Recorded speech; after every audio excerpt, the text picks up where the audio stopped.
You are watching Goa TV 24.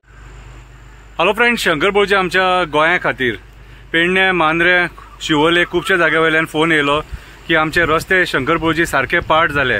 हे सरकार कशेंच आयकना. आणि पेडण्याच्या एका मनशान म्हाका फोन करून कितें सांगलें तें खबर आहा. सरकाराक सांगता, जेन्ना दिल्लीच्यान तुमचे मंत्री येतात, जे डिग्निटरीज येतात, कितें ज्या टायमार प्रायम मिनिस्टर, प्रेसिडेंट येता त्या टायमाचेर एका रातीन रस्ते जातात. पेडण्याच्या त्या मनशान म्हाका म्हटलें, जेन्ना प्रायम मिनिस्टर, प्रेसिडेंट येतात तेन्ना एका रातीन रस्ते जातात, आणि जेन्ना आमचो गणपती बाप्पा येता त्या टायमार हे रस्ते करपाक सोदिनात.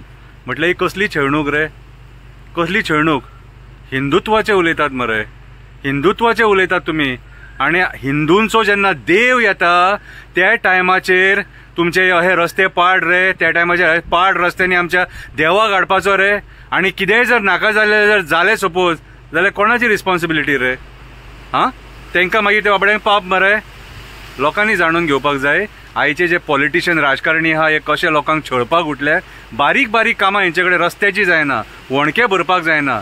अरे संजय बर्डे म्हापशेचो एक एक्टिविस्ट आमचो, तो जर एक हेल्पलायन तयार करपाक शकता वणके भरपाची, कितें रे, जाल्यार तुमचे कडेन मंत्र्यां कडेन जायना रे? आयज अक्षरशः गणपती बाप्पाचो तुम्ही अपमान केल्लो आहा. कितें हे रस्ते अशे वणकेमय करून, जे लोक बाबडे आपल्या घरा गेले खंय न्हू, तेंचें म्हणणें आसा खंय आमी अशें, आमकां अशें दिसलें की आमी ऑफ रोडींग करून घरा येयले म्हणून. गणपती बाप्पा तूंच पोवन घे, देव बरें करूं.